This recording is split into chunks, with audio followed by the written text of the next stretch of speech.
Funding for Market Journal is provided by the Nebraska Soybean Board and the Nebraska Corn Board. Growing more with less is the mantra of Nebraska's corn farmers, and they're using incredible technology to do it. Soil moisture monitors let them know when their crop needs water and how much. GPS systems eliminate overlaps in the field, saving fuel and money. New hybrids reduce the use of pesticides and increase yields. When you're talking new technology and innovation, Nebraska corn farmers are all ears. Nebraska's family corn farmers, sustaining innovation.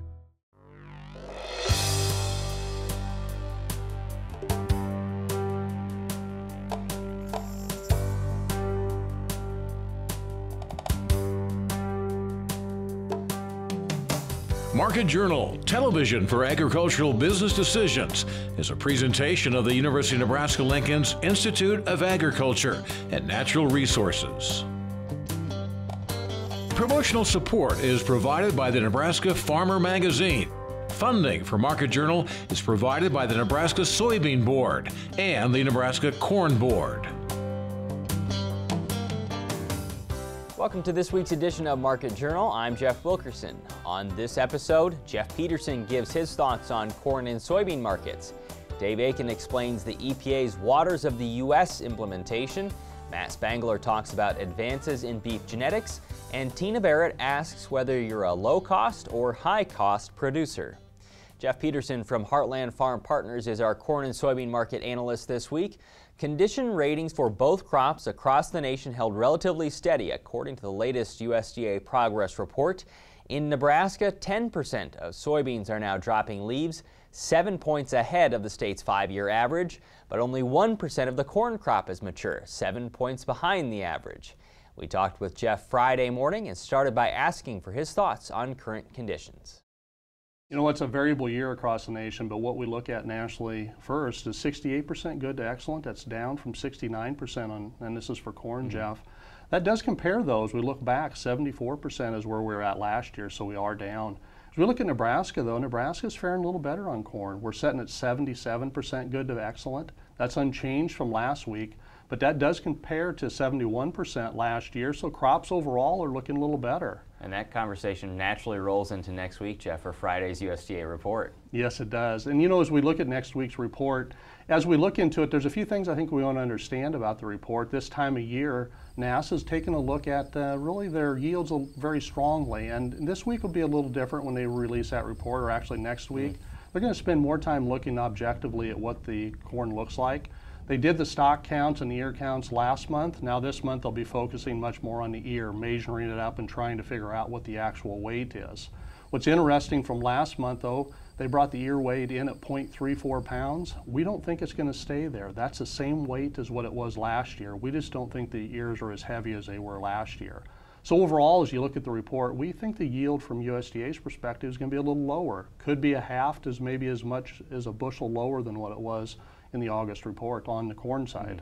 And on the soybean side, do you expect the same type of reduction? No, I don't. Not on the soybean side. And the main reason, Jeff, is just really too early. You know, there's still a lot of pods filling and blooming going on yet, so we probably expect to see the soybean yield pretty much unchanged. With where we're at in prices now, is this safe to say we're at a low, or can we at least hopefully say we're close to a low? Boy, you want the million-dollar question today, don't you? You know, and as we start digging through it, if we look back in the August report when it came out, it caused corn to put in a low of 357.5.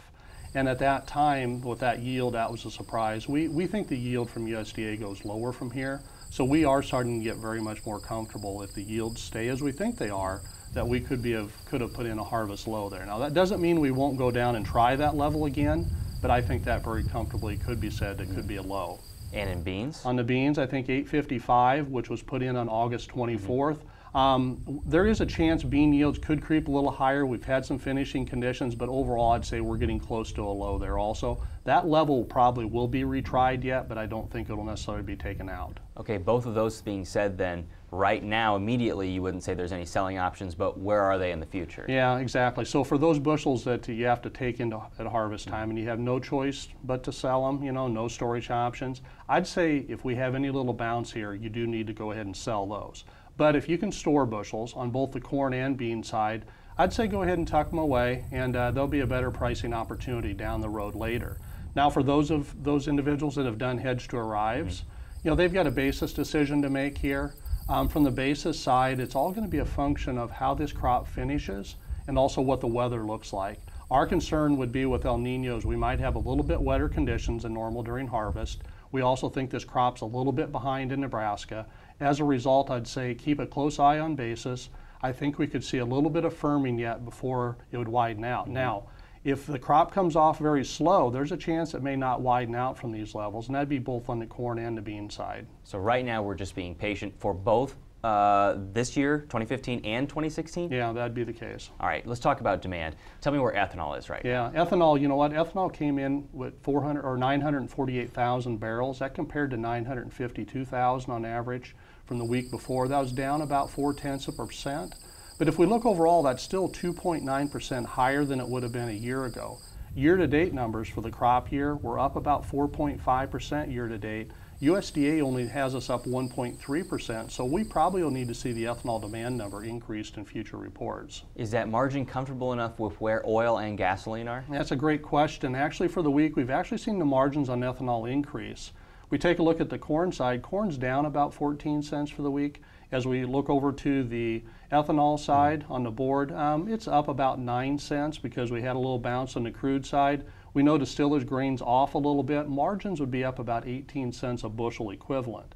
So depending on your plant and where you're at, I'd say you're looking back, you're back in the black making some money again at most all the facilities, which is good as we head into the harvest time. All right, finally, exports. How much help are both corn and soybeans getting from the export scene? You know what, up until now I'd said it's been a headwind and it hasn't been helping us at all, Jeff. But actually starting, a couple weeks ago on the soybean side, we've seen those exports start to pick up. What we're really trying to figure out right now is that have we missed demand or is the buyers just coming in slower?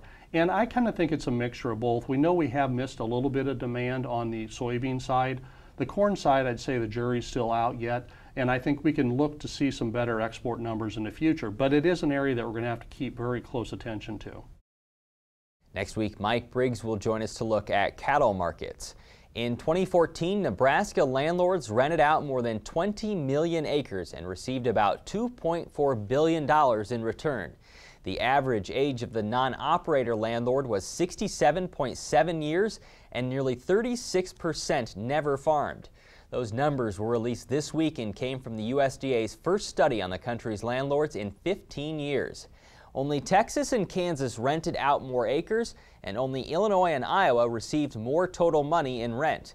Of Nebraska's land that was rented out, 62% went to cropland, 36% went to pasture, and 2% was used for other purposes.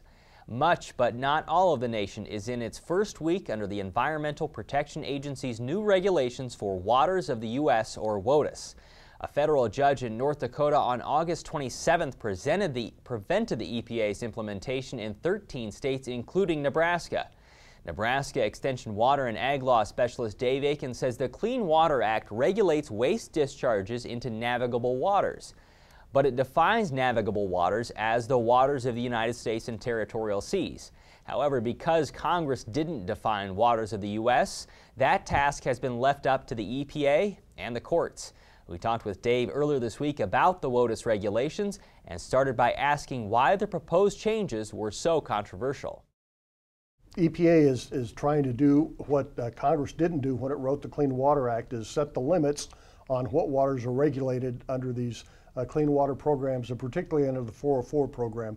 And the 404 program has been very controversial, so any change to it, no matter what kind of change it is always going to create a lot of controversy. Explain more on the 404 program and who would be required to get a permit for that. Well, basically, if I'm a real estate developer and I've got some farmland and it's got some wet spots, I want to fill in the wet spots before I build my shopping center.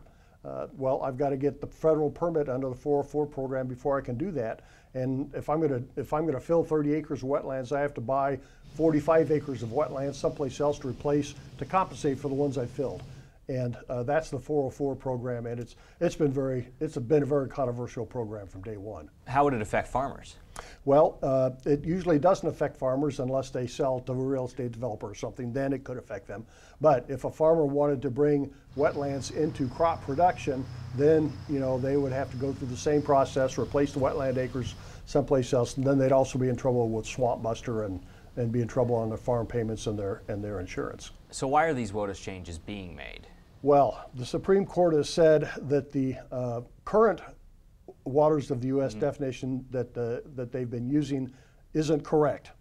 And so that EPA and the Corps need to change it, but they haven't told them how to change it. So they're kind of, hoping they got it right, but we won't know until the Supreme Court tells us. Tell me more about the proposed changes to WOTUS. Go a little farther on what they actually are and what they mean. The major change is including a new category called adjacent waters as being tributary waters to navigable streams. So if a water is considered to be adjacent to a navigable stream or a tributary to a navigable stream, then it's going to be regulated under the 404 program. Under the old 404 program, it was a case-by-case determination. Now EPA is saying that they are all in. EPA admits that this is at least a 3% increase in the amount of land that they're irrigating. Critics say, no, you got to put a couple of zeros behind that to get it right. So, but that's where a lot of the confusion is. And this adjacent waters is very controversial, yes? Very controversial. It used to be that EPA focused on wetlands, but now it's wetlands, ponds, ditches. It's very, very broad. It's not puddles. They've made that clear, but nonetheless, it is very broad and it is pretty confusing. All right, what's happening now in the courts? Well, there have been 3 lawsuits filed to stop EPA and the Corps of Engineers from implementing the new regulations. 2 of the judges punted, saying that they didn't have the authority to do this. The one judge in North Dakota says, I'll do it. And so he signed the order. And so in those 13 states involved in that lawsuit, including Nebraska, the old regulations will stay enforced. In the other states, for the time being, it's going to be the new regulations go into effect. So which judge was right in that aspect? Doesn't matter. This is headed to the Supreme Court, and it's just, I kind of wish they'd send it up there so we could have this over next month, but it's probably going to be a year or 2. What is the outcome then?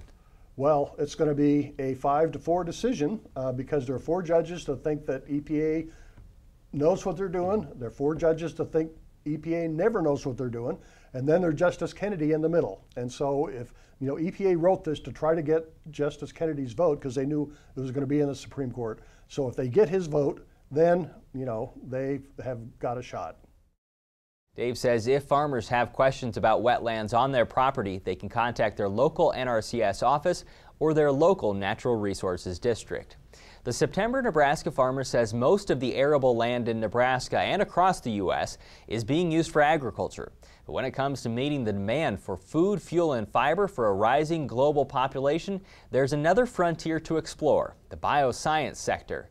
It's an avenue that's being looked at in Nebraska, including the Blair Biorefinery campus, where different segments of the bioscience sector work together in a symbiotic relationship to create new value chains. You can learn more about the growth of that sector in the September Nebraska Farmer. At last week's Goodmanson Sandhills Lab open house near Whitman, Nebraska Extension beef genetics specialist Matt Spangler presented on the history of beef improvement. The latest inventory of cattle and calves in the U.S. was totaled at 98.4 million head on July 1st. That number was 2% above July 2014 and the first time the July inventory increased since 2006. We talked with Matt at the event and started by asking about past improvements in beef genetics that led the industry to where it is today. Well, really, we can trace the genesis back to the mid-1930s when performance recording in beef cattle first started at Miles City, Montana, and then also some centralized bull test stations in Texas and commercial herds in New Mexico and California. And if you fast forward that through really the 1950s and 1960s, there were a lot of developments by beef breed associations to start utilizing that data. And really by the mid-1970s, we were starting to produce what we call expected progeny differences, which is really the currency of the realm that beef cattle producers use today. Why was that such a big improvement at the time? Well, at the time, before the advent of that, it was all based on visual appraisal, so the show ring kind of thing. You could look at them and try to make an educated guess as to how their offspring might do, but there was certainly no quantifiable science behind it until we started augmenting statistical procedures into genetics. What do you think are some of the things that the industry has put in perspective now and sort of put an emphasis on? Well, we certainly see widespread use of EPDs, and now including those into economic index values that allow producers to select bulls based on profit potential to their operation. And so really where we are today with those tools is really the result of decades of long work by the industry and by researchers both to get us there. Can you relate how complicated or complex figuring out things like this are? You know, it was obviously decades in the making, and took partnerships with commercial producers, beef breed associations, pioneers in the seed stock industry, and then quite frankly some of the greatest scientific minds of the time to be able to take together pedigree information, performance data, and through relatively complex mathematical procedures turn it into EPDs that can be easily used. As you look to the future, what are some of the things that people are working on now or that people could be working on that you kind of hope they are? You know, really in the past close to 10 years, 5 to 10 years, we've made huge strides in the arena of genomics and are now using that to augment EPDs through a variety of breeds. I think there'll be a lot of evolutions there, particularly with whole genome sequence information, getting absolutely millions of DNA markers per animal, and how we best utilize that to help us in selecting bulls. What can you use that for, or what could you hope to use that for? Hopefully we could use that to actually get better or more accurate EPDs on young animals, and hopefully genetic predictions for traits that we don't even think about right now, like disease susceptibility or better predictions for female fertility. Is it realistic to say that you can focus on things like disease in the future? I think most certainly. There's a large research effort underway to do that, and what it takes is a group of people that say we want to collect that data and invest both time and money into that discovery. So I think in the future we will see genetic selection tools for things like disease. For the genomics industry right now, you know, you're looking at an industry that is lower because of multi-years of drought. You're looking at cattle that are getting bigger. Are those two things making cattle breeders do things differently?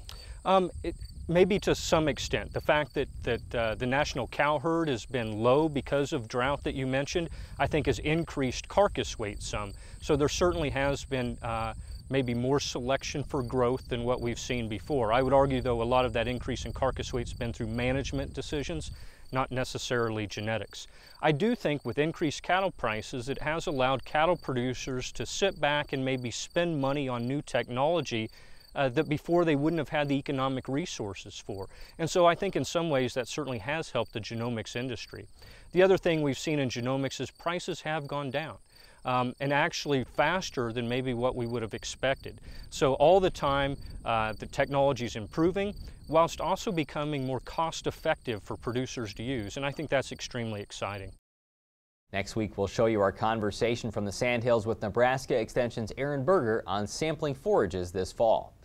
As we mentioned last week, the USDA is projecting 2015 net farm income at $58.3 billion, down 36% from last year and nearly 53% lower than the record farmers set in 2013.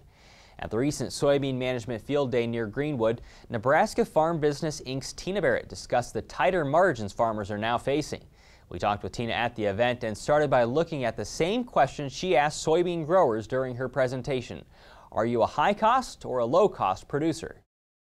You know, I spent a lot of time talking about average cost, but there is no average producer. It just means that there's half on one side and half on the other. And so when we look a little deeper into some of our numbers, you know, when I add in family living and taxes and all costs that it would take to cover and using a long-term yield and last year's cost, we're looking at like $16.50 a bushel as we need for soybeans. And certainly that's way out of the realm of what the markets are paying right now.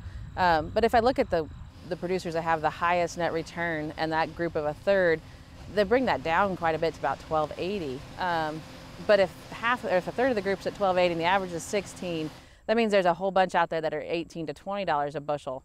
And that's pretty scary, you know, to be that far out. And so I think it's really important as producers look at that to know where they fall on that scale. What separates those above the average and those below the average? You know, there's certainly something in there that, I mean, cash rent's one of those. And I think for those who have held on to low or reasonable cash rents versus those that are paying really high cash rents is going to be a big divider. But there's also about $20 an acre difference in fertilizer, $5 an acre in chemicals, and another about $45 in machinery cost. And so it's not just cash rent alone, but there's certainly a lot of things that they're doing a little bit cheaper. How do you think people should think about using inputs to boost yields if you're not going to get enough back? I mean, that conversation itself, how should we have it? You know, it's a tough thing, and it's hard. As a producer, it's fun to grow as much as possible. But we have to think about things as to what we're putting into the crop, making sure that we're going to get a return out of it. You know, and so I use a real simple example of putting $50 an acre of fertilizer on to get 5 bushels. And if you're not getting $10 a bushel for your beans, it doesn't make sense to spend it. We don't want to spend 50 and only get 40 back out of it.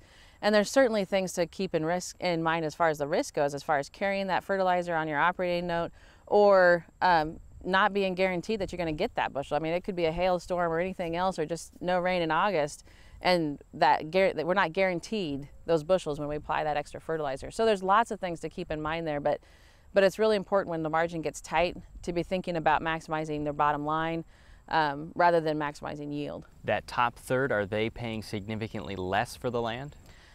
It's been about $80 a bushel, or $80 an acre that they're averaging less, so it is a significant difference. And like I said, that might just be why we see that a real dividing line there.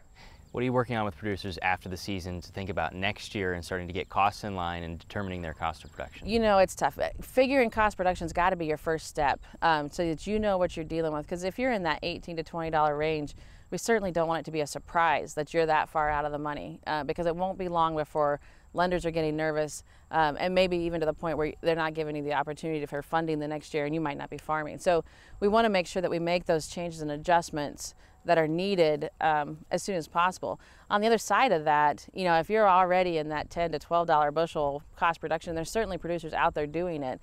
It's not a time to panic.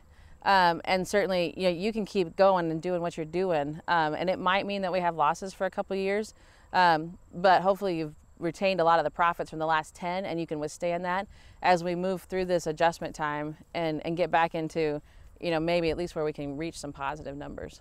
You look at that cost of production per bushel, and I'm wondering if there are people who think, yeah, it might cost me more to produce it, but I'm a better marketer than the person who's doing it the other way. Right, you know, and every producer has their own special, you know, skills that they're better at too. And so, you know, if you can guarantee that, great. I don't know that anybody's got the perfect marketing answer, or they could be an advisor to have that locked down too. But any function of net return is always a function of producing times your marketing price minus cost. And so we certainly want to look at all three of those, but you can be out of whack on one and it can ruin being really good at the others. Now with this week's weather forecast, here's Nebraska Extension State climatologist Al Dutcher. Well, folks, here we are again for the weekly forecast. Of course, we've seen the heat move into the state in earnest this past 7 days. It took a couple days here in eastern Nebraska as we had some of the residual cloud cover on Saturday that held temperatures down, and then we had some significant haze in the atmosphere on Sunday from some of the smoke out in western portions of the United States that kept the lid on temperatures. But boy, oh boy, did the heat roll in, and especially in western Nebraska where we've seen temperatures approaching the triple digits to low triple digit numbers. And unfortunately, not much in the way of any moisture statewide. We had a few little pockets of isolated showers, but that's about the extent of it. Now, we do have a system that will be moving its way into our region as we progress through the weekend, once again giving us a chance for showers. But it looks like the better moisture, at least from this first system, will remain to our north. And we'll be looking at the second system as the major player for our precipitation. So let's take a look at the current upper air models and see what we have in store. Once again, here's that big trough. It's been slowly working its way toward the east. In advance of it, we got very warm conditions from the southern plains up into the central plains. And we're going to see some very gusty winds today for the football game, along with temperatures that are going to be well into the 90s. Dew points should be creeping up into the uncomfortable range, which brings us to problems with excessive heat. So if you're going to the game today, take plenty of fluids because it is going to be rather sticky, and with the combination of a lot of people in a small confined space, kind of out of the wind to some extent, it could really juice up the heat indices within the stadium. Now, as we go through into tomorrow, we're going to see this trough starting to move up into the North Dakota region, and that's going to start pushing a surface cold front into the state, particularly in the northwest. So we'll start to see the cold front move through during the midday to afternoon hours, and it will slowly progress toward the southeast during the overnight hours. So we do have a chance for some isolated thunderstorms, but primarily they will be in the western part of the state. And as we get into Monday, that cold front will start to push its way across the state. We still may see some of that warm air hold up a little bit in extreme southeastern Nebraska, with above normal temperatures. For the most part, it'll be much cooler conditions. Now, it does appear that most of the moisture will remain to our north. It looks like the best area for good precipitation will be northeast and portions of the northern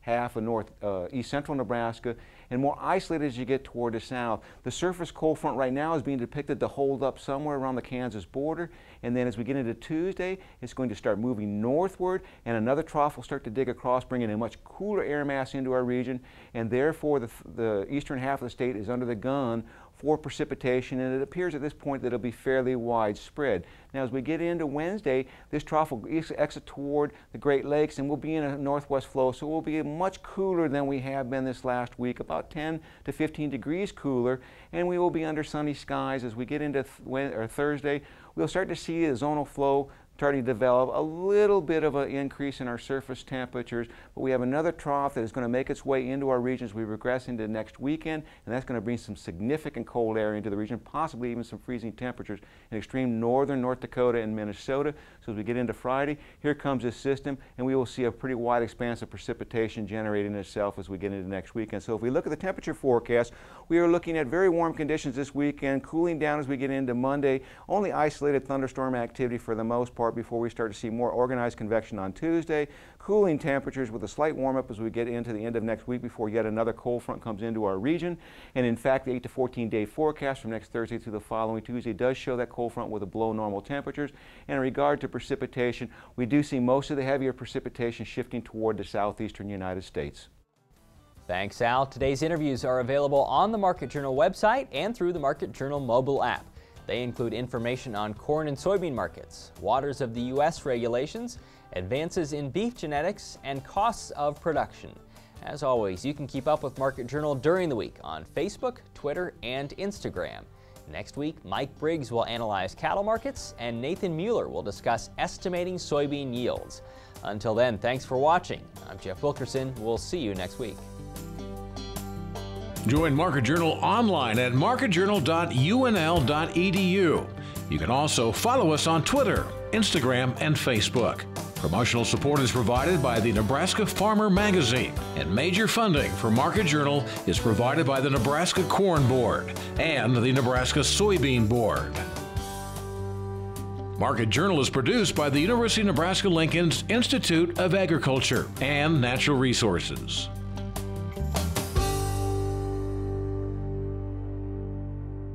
Funding for Market Journal is provided by the Nebraska Corn Board and the Nebraska Soybean Board. Animal agriculture is vital to Nebraska. Livestock production not only contributes to our food supply, but also helps our rural communities. Livestock provides revenue for schools, creates jobs, supports Main Street, and enhances the future for farm families. The Nebraska Soybean Board's Animal Agriculture Initiative works to encourage growth of responsible livestock enterprises to benefit agriculture and Nebraska.